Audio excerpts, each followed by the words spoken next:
right. Take 3.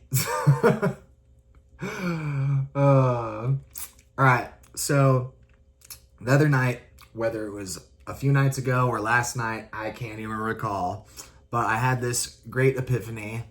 I started working with the ChatGPT, getting this little mental rough draft into fine-tuned little clarification, right?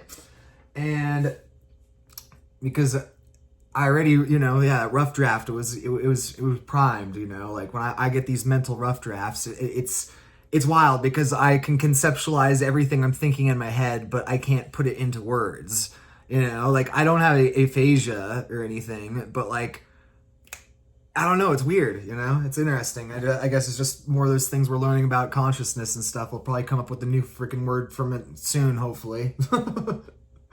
Anyway, I had this epiphany the other night about being a psychonaut and how that I've done so much, growth as a philosopher and, just personal growth as a human that this term doesn't really fit me anymore because I've done so much work on the ontological side as a philosopher that with the growth combination of the two, it just doesn't work for me anymore because, so here I'm going to explain. So for a long time, I've identified as a psychonaut, a traveler of the mind exploring consciousness through altered states and deep introspection. But as my journey has evolved, I've realized that the term psychonaut doesn't fully capture what I or many of us are actually seeking. So I'd like to introduce a new term, ontonaut, where a psychonaut navigates the psyche and ontonaut explores being itself. Ontos, the nature of existence. This isn't just about shifting labels, it's about acknowledging a broader horizon.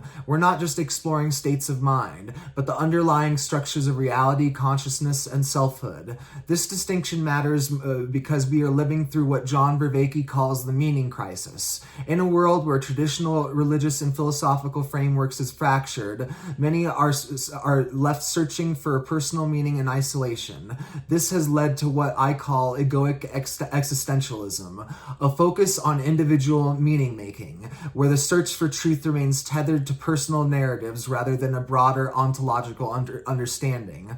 Psychonautics, in many ways, has reflected this. It often revolves around around how I experience reality, how I interpret mystical states. But ontology isn't just about the self. It's about the fundamental nature of existence itself, beyond personal meaning.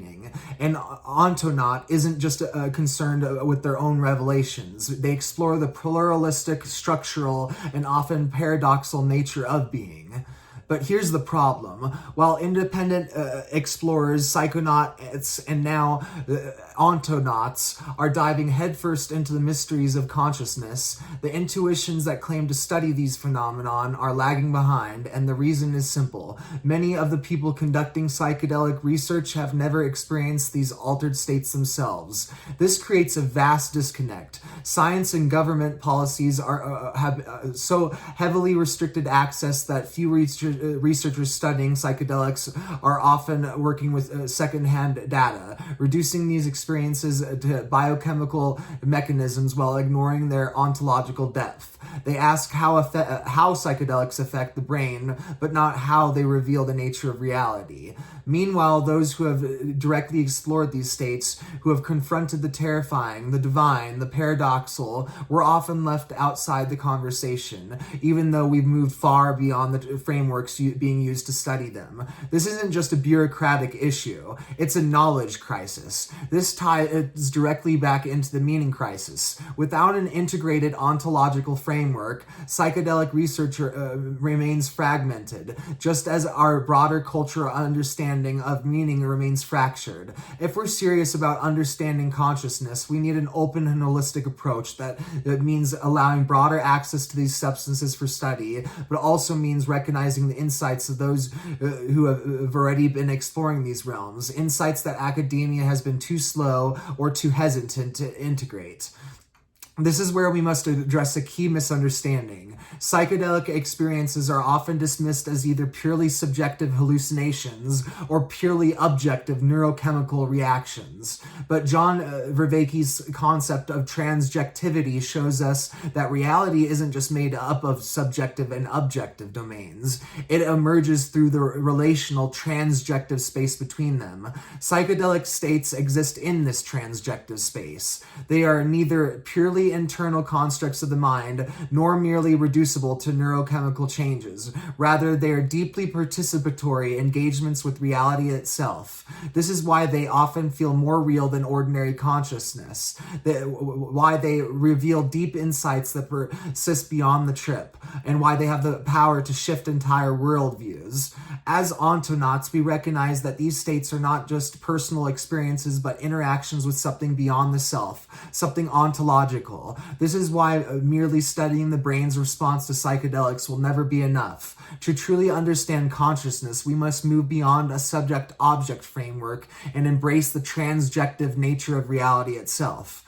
By shifting from Psychonaut to Ontonaut, we acknowledge that our quest is not just about altering consciousness, but about exploring the very fabric of being. We move from egoic existentialism, the search for meaning within the self, to pluralistic ontology, the recognition that meaning emerges through our participation in the larger ontological process. This is why we need a new approach, one that integrates direct experience with rigorous inquiry, one that acknowledges the transjective reality of psychedelic states, and one that moves beyond isolated meaning-making into a deeper participatory exploration of existence itself. And that is what it means to be an ontonaut.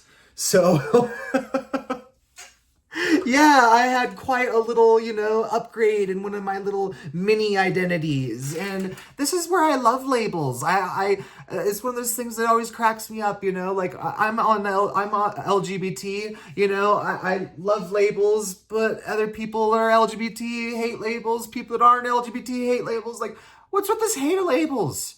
Labels is how we, understand things and how we evolve our language, Like I was saying about earlier today, I'm like, what's next? Are people going to start, like, oh, I hate signs, Signs offend me, Like, what's next? Reading offends you? We need this. These are healthy things. We need to remain critically engaging our thought processes.